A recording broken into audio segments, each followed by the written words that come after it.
Assalamualaikum warahmatullahi wabarakatuh. Kami dari kelompok satu akan mempresentasikan mengenai isu strategis dan kasus pelanggaran tata ruang di Subdas Mencah, Kabupaten Kulon Progo. Terdapat tiga isu-isu prioritas lingkungan hidup berdasarkan KLAS, Rencana Pembangunan Jangka Menengah Daerah Kabupaten Kulon Progo tahun 2017 hingga 2022. Yang pertama yaitu isu alih fungsi lahan pertanian yang dilatar belakangi oleh pembangunan proyek-proyek besar seperti Bandara Internasional Yogyakarta, jalur jalan lintas selatan, kawasan industri Sentolo, dan jalan bedah Menoreh yang bertujuan untuk meningkatkan infrastruktur transportasi, industri, dan pariwisata serta membuka akses ekonomi yang lebih luas. Permasalahan yang ditimbulkan oleh pembangunan proyek tersebut salah satunya pada pembangunan jalur jalan lintas selatan atau JLS, yaitu adanya perubahan fungsi lahan pertanian yang mengurangi lahan produktif dan mengancam ketahanan pangan lokal. Selain itu, pembangunan juga memicu konflik sosial karena sebagian warga yang lahannya digunakan harus dipindahkan. Adapun aktor yang berperan dalam permasalahan tersebut, yang pertama pemerintah daerah sebagai pengambil kebijakan dan perencanaan pembangunan infrastruktur, yang kedua investor yang mendanai proyek tersebut, yang ketiga masyarakat setempat yang terdampak langsung. Adapun penyelesaian yang digunakan untuk permasalahan tersebut, yang pertama yaitu penerapan AMDAL dan pengawasan berkelanjutan, di mana pemerintah memastikan bahwa AMDAL dijalankan dengan ketat dan memantau lingkungan secara berkala untuk mengidentifikasi permasalahan sejak dini. Yang kedua yaitu pemberian kompensasi kepada masyarakat yang lahannya telah digunakan. Oke, selanjutnya adalah isu rawan bencana alam. Yang pertama adalah resiko bencana alam di zona pesisir rentan terhadap tsunami, banjir, dan abrasi. Wilayah pesisir ini meliputi 6 kecamatan yaitu Wates, Lendah, Galur, Temon, Pancatan, dan Pangasih dengan garis pantai sepanjang 24,8 km yang rentan terhadap bencana tsunami hingga sejauh 1 km dari pantai.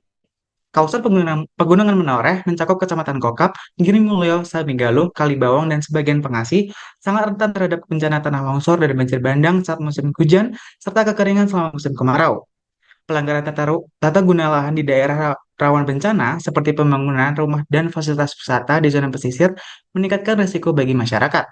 Pada tahun 2017, banjir dan tanah longsor menyebabkan kerugian dengan total area berdampak sebesar 114 hektar di 5 kecamatan dan kerugian lebih dari 27 miliar rupiah. Selanjutnya, aktor yang mempengaruhi adalah pemerintah daerah sebagai pihak yang bertanggung jawab atas pengawasan tata ruang wilayah di zona rawan bencana. Kemudian ada masyarakat dan pihak swasta berperan meningkatkan tekanan lingkungan melalui pembangunan perumahan dan fasilitas wisata di kawasan pesisir. Adapun penyelesaiannya dalam dokumen D3TLH Kulon Progo tahun 2021 dan RPJMD Kulon Progo 2017 dan 2022, yakni peningkatan perlindungan dan pencegahan bencana melalui penambahan ruang terbuka hijau dan lokasi evakuasi yang strategis di pesisir. Peningkatan kestabilan ekosistem das ngerancah perlu diperkuat melalui pembangunan embung dan spamdes guna meningkatkan daya tampung air selama musim hujan dan menyediakan cadangan air di musim kemarau. Implementasi perencanaan yang matang dapat memperkuat ketahanan terhadap bencana, mendukung keseimbangan antara pemanfaatan lahan dan keberlanjutan lingkungan di wilayah rentan. Selanjutnya ada isu pembangunan pengelolaan sumber daya alam yang belum menerapkan prinsip pembangunan berkelanjutan. Pada awal tahun 1980-an, masyarakat pesisir Kulon Progo sudah mulai mencoba bercocok tanam di atas lahan pasir. Puncaknya pada tahun 2003, pertanian tersebut masif dan juga menghasilkan banyak sumber daya yang dijual hingga ke luar Jawa. Kemudian pada tahun 2005, masyarakat juga mendengar adanya rencana pembangunan pasir besi di pantai pesisir. Namun hal tersebut belum ditanggapi serius oleh masyarakat. Namun di tahun 2006 isu penambangan pasir kembali menguat karena akan segera dilakukan oleh pemerintah Kabupaten Kulon Progo tanpa adanya transparansi dan partisipasi masyarakat terdampak. Kemudian setelah tahun 2006 pemerintah daerah Kabupaten Kulon Progo bersama PT GMI menandatangani kontrak karya dan juga adanya perubahan dari dokumen RT/RW. Kemudian permasalahan yang terjadi di sini adalah adanya pemutarbalikan prosedur baku kebijakan perundang-undangan di mana seharusnya AMDAL mengikuti RT/RW. Namun AMDAL dibuat setelah RT/RW tersebut dirubah. Kemudian tidak adanya akomodasi tuntutan dari masyarakat karena penggugatan kepemilikan lahan tersebut yang seharusnya berdasar pada Undang-Undang PA, di mana ketika lahan berusia 20 lebih dari 20 tahun maka hak kepemilikannya harus dikembalikan kepada masyarakat.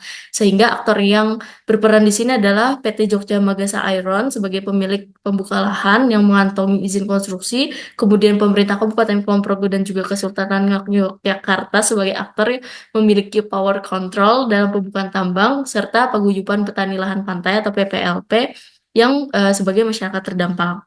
Kemudian penyelesaiannya, KLH seharusnya bisa diterapkan dalam rencana penambangan pasir besi di Kabupaten Kulon Progo ini untuk mereduksi dari risiko-risiko yang akan terdampak. Kemudian KLHS harusnya juga bisa menganalisis dampak para petani yang bergantung pada lahan tersebut, sehingga jika KLHS diterapkan dengan baik, maka rekomendasi untuk menolak atau memodifikasi proyek tersebut bisa dilakukan agar tidak melanggar RT RW.